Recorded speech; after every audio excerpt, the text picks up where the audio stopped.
بسم الله الرحمن الرحيم نحمده ونصلي ونسلم على رسوله الكريم أما بعد قال النبي صلى الله عليه وسلم سبعة يظلهم الله تحت ظله يوم لا ظل إلا ظله وذكر منها ورجل ذكر الله خاليا ففاضت عيناه او كما قال عليه الصلاة والسلام۔ حضور نبی کریم صلی اللہ علیہ وسلم نے ارشاد فرمایا کہ 7 خوش نصیب آدمی ایسے ہیں کہ جن کو اللہ قیامت کے دن اپنا سایہ عطا فرمائیں گے، جبکہ اللہ کے سائے کے علاوہ کوئی سایہ وہاں نہیں ہوگا۔ ان میں سے ایک آدمی جو اس حدیث مبارکہ کے لحاظ سے 7واں آدمی ہے، وہ آدمی کہ جو تنہائی میں بیٹھ کر اللہ کا ذکر کرے، اللہ کو یاد کرے اور اس کی آنکھیں چھلک پڑے، بہہ پڑے۔ اللہ رب العزت کی یاد اگر یاد ہو تو وہ دل سے یقیناً آدمی کے دل سے آنسو نکل پڑتے ہیں۔ ایک ہے کہ ہم اللہ کا نام لیتے ہیں، تسبیح پڑھتے ہیں اور بار بار ایک لفظ کو دہرا رہے ہوتے ہیں، سبحان اللہ، الحمدللہ، لا الہ الا اللہ، اللہ اکبر، یا اور کوئی نیک کلمہ زبان سے جاری ہوتا ہے، تو ایک تو اس کا ثواب ملتا ہے، سبحان اللہ پڑھنے کا ایک اجر ہے، الحمدللہ پڑھنے کا ایک اجر ہے، لا الہ الا اللہ پڑھنے کا ایک ثواب ہے، وہ ملتا ہے، پڑھنے والے کو ملتا ہے، ہر ایک کو ملتا ہے تقریباً۔ اور ایک یہ ہے کہ آدمی اللہ کے یہ جو ذکر ہے، اللہ کا نام ہے، اس کو سمجھے اور پھر اس کو محسوس کرے، اور پھر یہ جو لفظ ہے یہ اس کے دل و دماغ میں اتر جائے، پھر یہ محبت پیدا کرے اور اس محبت میں آدمی اللہ کا نام لے۔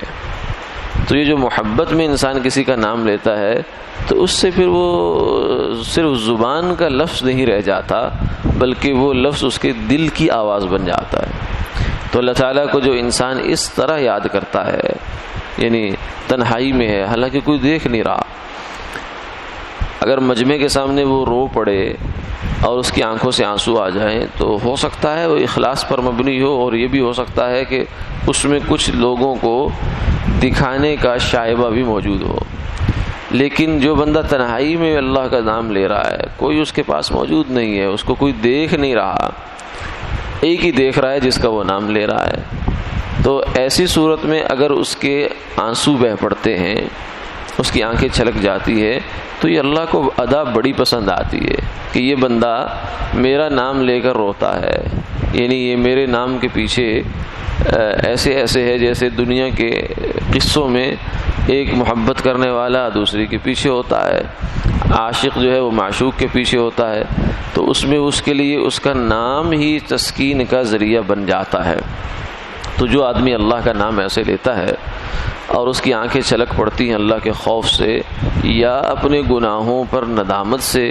یا اللہ کی ملاقات کے شوق میں، یعنی رونے کی انسان کے آنسو نکلنے کی 3 وجہ ہو سکتی ہیں۔ ایک تو یہ ہے کہ اسے ماضی کے اپنے کوئی گناہ یاد آ گئے، کوئی زیادتی یاد آ گئی، کوئی اللہ کا کرم یاد آ گیا کہ میں تو اتنا جو ہے وہ ناہنجار ہوں، بد اتوار ہوں، لیکن اس کے باوجود میرے مالک آپ کتنے کریم ہیں کہ آپ نے ایک دن کے لیے بھی، میں نے اتنی آپ کی کھلی نافرمانیاں کی، ایک دن کے لیے بھی میری سانس نہیں روکی، پانی مجھے جو ہے اس پہ رکاوٹ نہیں لگائی، کھانے پہ رکاوٹ نہیں لگائی، زمین کو چلنے کے لیے میرے سامنے کیے رکھا ہے، یعنی جتنی بھی آپ کی نعمتیں تھیں آپ نے مجھے دیتے رہے، لیکن میں آپ کی نافرمانی کرتا رہا۔ یہ جو ندامت کا احساس ہے یہ بھی انسان کی آنکھوں سے آنسو نکال دیتا ہے۔ اور دوسری چیز یہ ہے کہ اللہ کے خوف سے آنسو نکل آئے، یعنی یہ کسی گناہ کا آدمی یاد کر کے سوچے اس کو اور پھر اسے لگے کہ یہ گناہ تو میرا معاف ہونا بڑا مشکل ہے، مجھے ایسا نہ ہو کہ اللہ کے ہاں سے اس کی سزا مل جائے، اس خوف سے بھی آنسو نکل آتے ہیں۔ اور تیسری چیز یہ ہے کہ اللہ سے ملاقات کے شوق میں، یعنی کب وہ وقت آئے گا کہ جب اللہ سے ملاقات ہوگی قیامت والے دن بھی، اور اس کے بعد آگے جنت میں جانے کے بعد فرمایا کہ انکم سترون ربکم کما سترون القمر لیلۃ البدر، کہ اللہ تعالیٰ اپنا دیدار اہل جنت کو کروائیں گے۔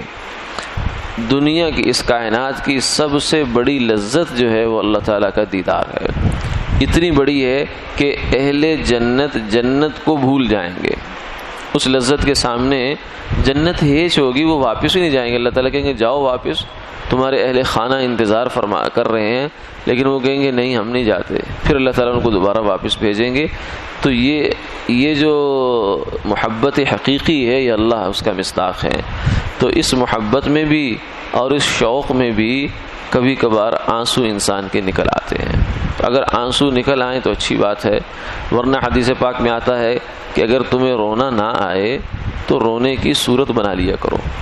تو رونے کی صورت بھی اللہ کے کرم دیکھیے کہ وہ رونے کے قائم مقام بھی شمار کر لیتے ہیں۔ تو اگر تو آنسو نکل آئے تو بہت اچھی بات ہے، ورنہ اس کی صورت ہی بن جائے۔ اللہ تعالیٰ عمل کی توفیق عطا فرمائے۔